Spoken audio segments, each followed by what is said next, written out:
God's blessing before I come in. Get pretty ironical because you see elephants all over.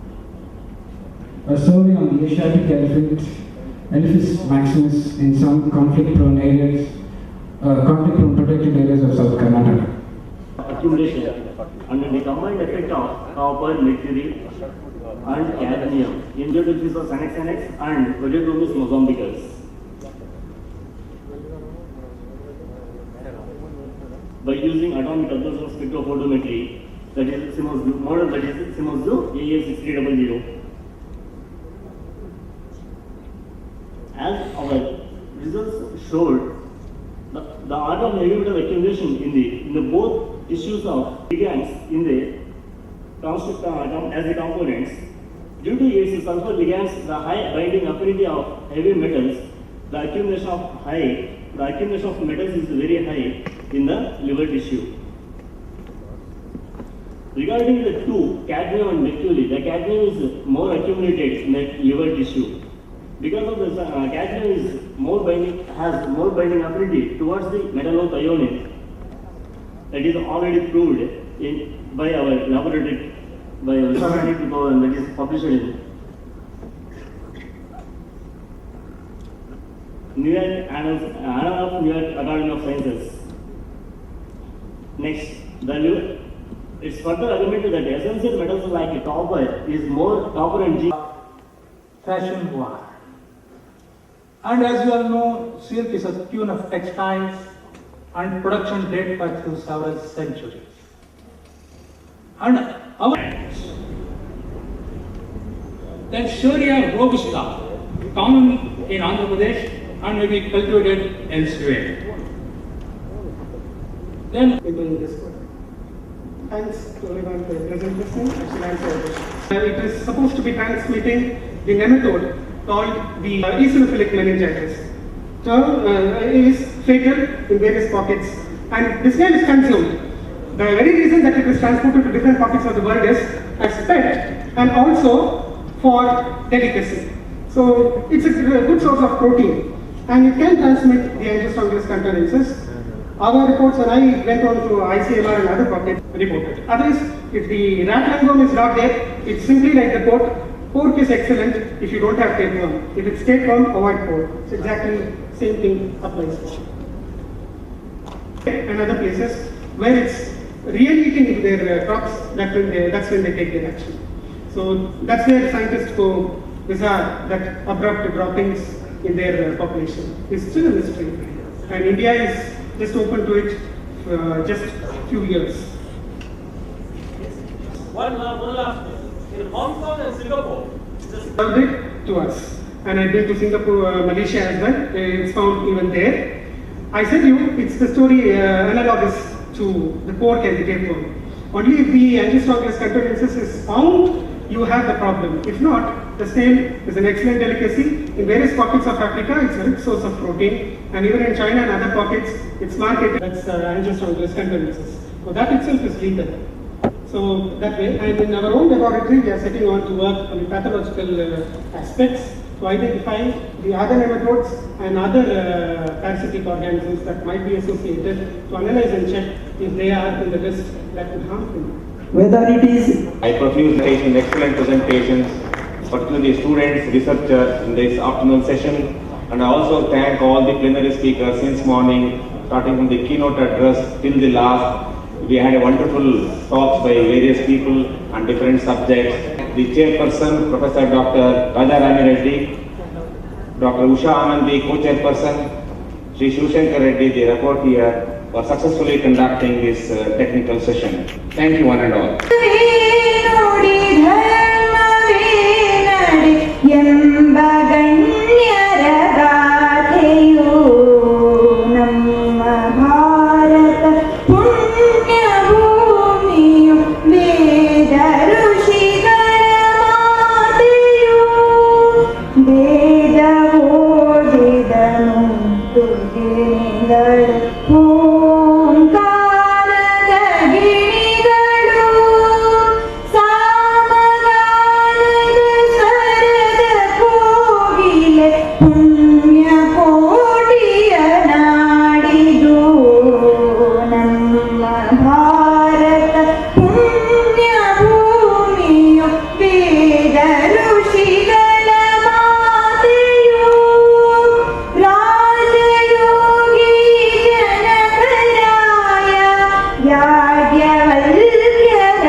ಎಂಬಗಣ್ಯರಗಾಥೆಯೋ ನಮ್ಮ ಭಾರತ ಪುಣ್ಯ ಭೂಮಿಯು ವೇದ ಋಷಿಗಳ ಮಾತೆಯು ವೇದ ಋಷಿಗಳ ಮಾತೆಯು ವೇದ ಋಷಿಗಳ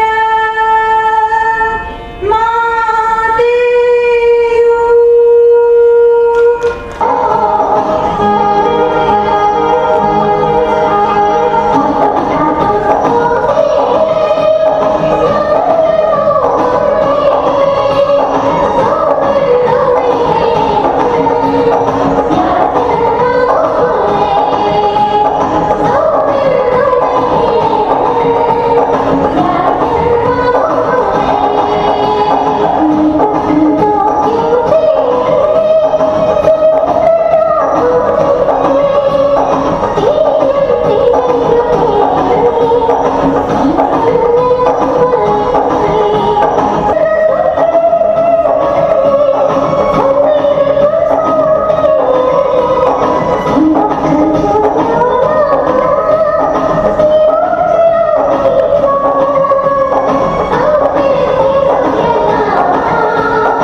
Today, we are conducting a workshop which is on biodiversity, talent, is mimicry. We heard various important things on biodiversity.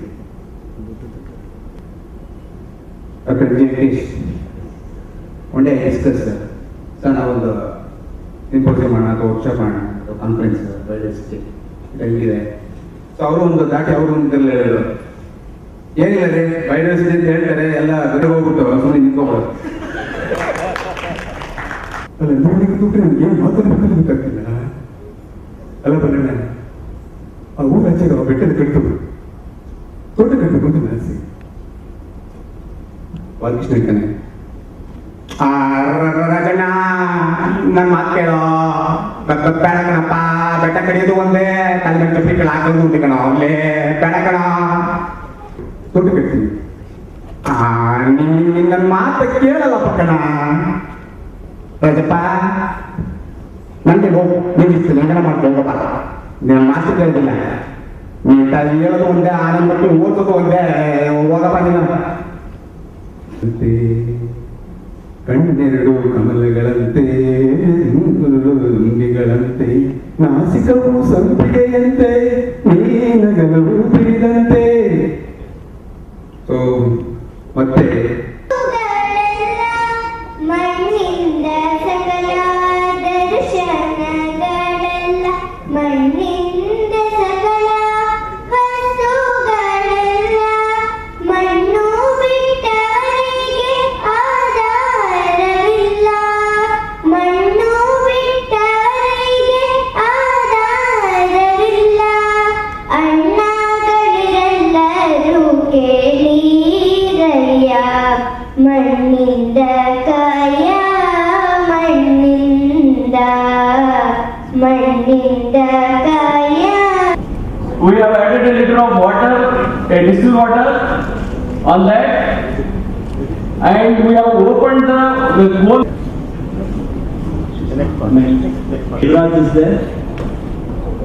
So we all of us know that Spectrum had one of the mega biodiversity hotspot, and this area is declared as endemic bird area, and there are around 16 endemic species. Out of that, only 7 have been imported from Goa. Goa is very famous for our sandy beaches, of course, and also it's very rich in large-scale forest. There are 6 protected areas in Goa. Out of that, Biodiversity Conservation is selected as a study area. Okay. This is my study area. I selected 4 habitats. They are forest, secondary roots, cashew plantation and grassland. This is a forest. This is a secondary root, cashew plantation and grassland.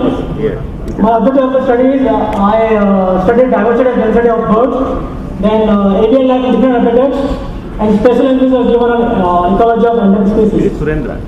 I used point count method for encoding bird species.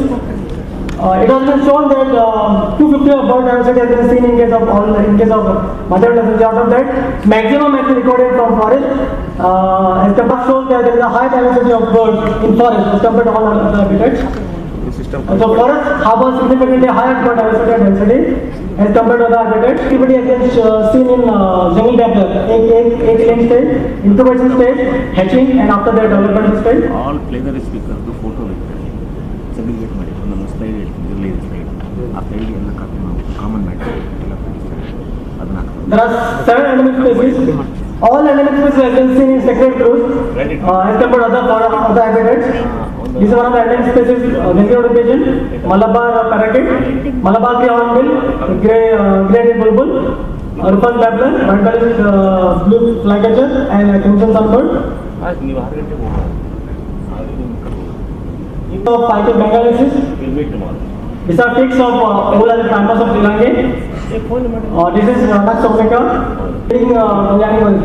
I sit around 7 hours under the tree, and one of the particular birds thinks about the animal type of fish.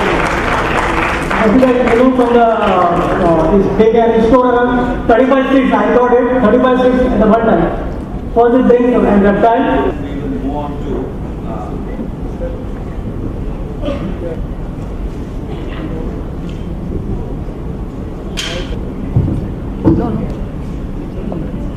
I profusely thank the co-chairperson. I request the chairman to continue. As a co-chairperson, may I request Dr. B.P. Harini to be the co-chairperson. She is the leader in zoology, Bangalore University, Bangalore. Dr. B.P. Harini, please. As a reporter, may I request M. Jayashankar. So now I request Professor Dr. Chakravarti, Dr. B.P. Harini and M. Jayashankar to conduct the further proceedings. To give us a brief on protective role of nutritional supplements against lead or manganese-induced neurotoxins. It's all about neurobiology.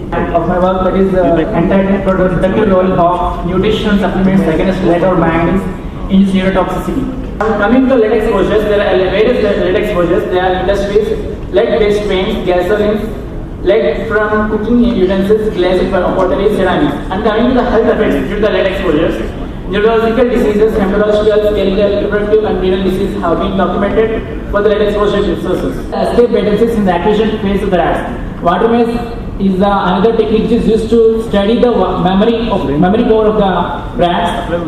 This water maze consists of three phases: there is activation phase, reversal phase, and working memory phase. For manganese plus ATP activity in different brain regions. And these are the results which are observed in lead plus manganese and lead plus manganese plus calcium.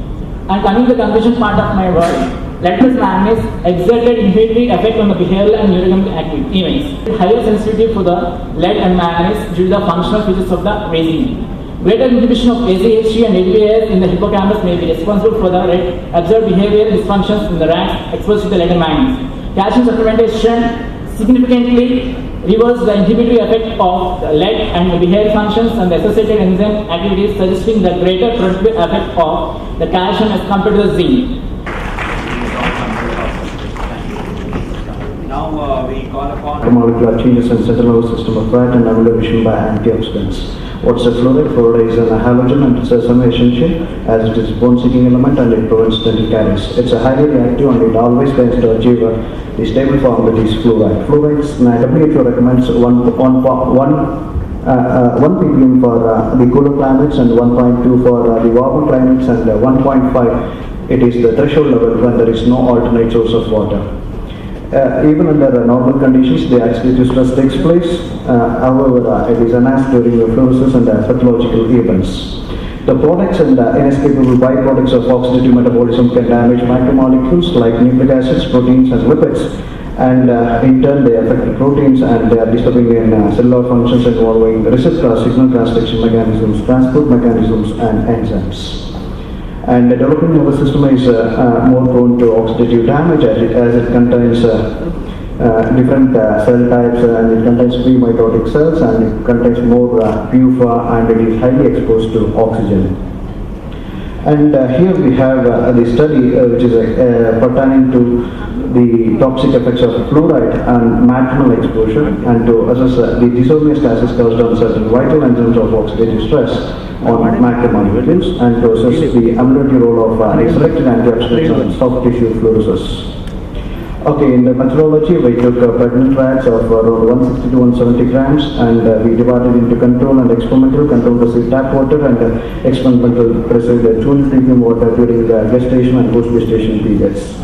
After parturition, we divided the pups into 5 groups and we supplemented the respective antioxidants at the mentioned doses. Here we used vitamin C with olive oil and remaining all in the water extracts. And I estimated the biochemical parameters, that is fluoride, lipid oxidation, protein trans components, DOT, DPT, RNA and our proteins. And I adapted one for the post-hoc test along with the one-way ANOVA. I used the SPSS 15.0 software. Here coming to the results, here we have it is a table showing the fluoride accumulation, and when compared to the controls, we have higher accumulation that is evidenced in both the fluoride alone treated animals as well as the animals that is treated with the supplements.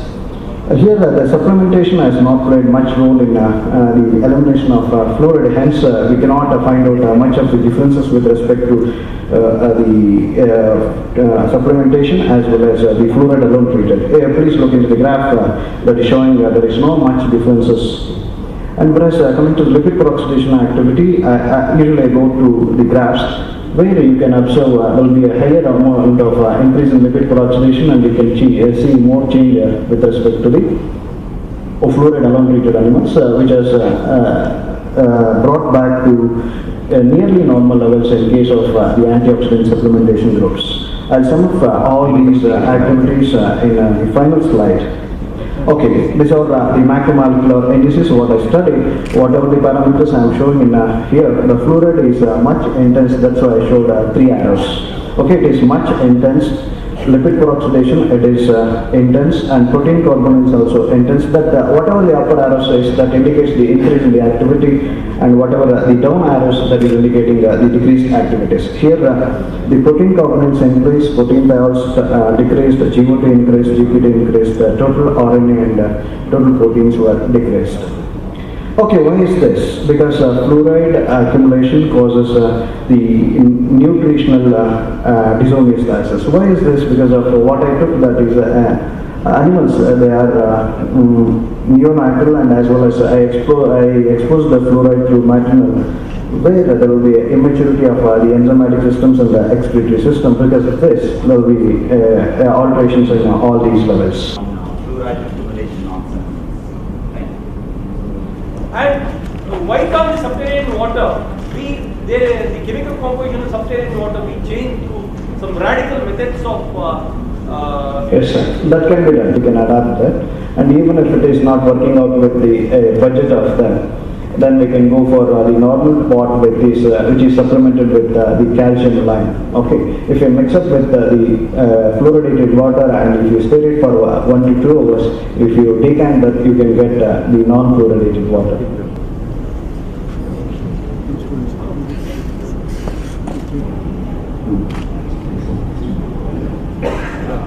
So, agronomy of University of the Sciences, Bangalore. Mainly worked on weeds, both aquatic and terrestrial. Dr. Benpal is an internationally acclaimed scientist in the field of weed management, and he is on the board of how to efficiently use rainwater and how to also prevent losses of rainwater. Professor Jana Benpal. Stung by scorpions, and in the post-term session, we have seen colorful photographs of birds and all. So I will take you to a different world. Indeed, my presentation has some pragmatic approach. You all know that rainwater conservation is very crucial from the biodiversity point of view.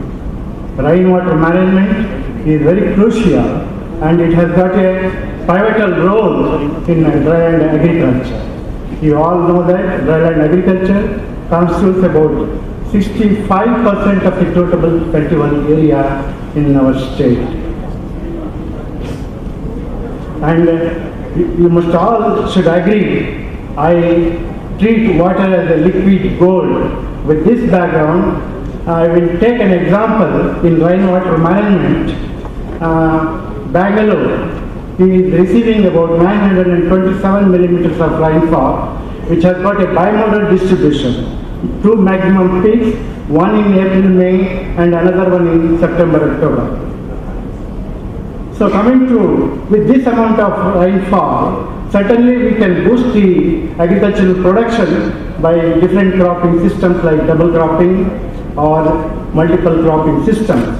So with this background, what I mean to say is, so even though the average annual rainfall in Bangalore is about 927 millimeters, about 28 to 30% of it will go as a waste. That means we have to collect this runoff water to protect our crops during dry spells at the time of cultivation. Runoff is maximum in the cultivable area than in forest area. We can also see the water budget in thick vegetation as compared to domestic area. It is certain that runoff losses are maximum in domestic areas and as compared to forest areas. So what I would like to stress here is that we have to collect this 30% of runoff in the farm storage structures like farm ponds, and whenever we need it at the time of cultivation, we can use it as a protective irrigation. As I said, it is a liquid gold. We have to be very careful in conserving the runoff water in order to boost the farm income of a farmer. Those 4 breeds I mentioned, they are fit to be raised. G. N. Danpal for giving us a wonderful talk It's the last plenary talk. Thank you very much, sir. You waited till the evening. Thank you very much for nice presentation. It gives me great pleasure to participate.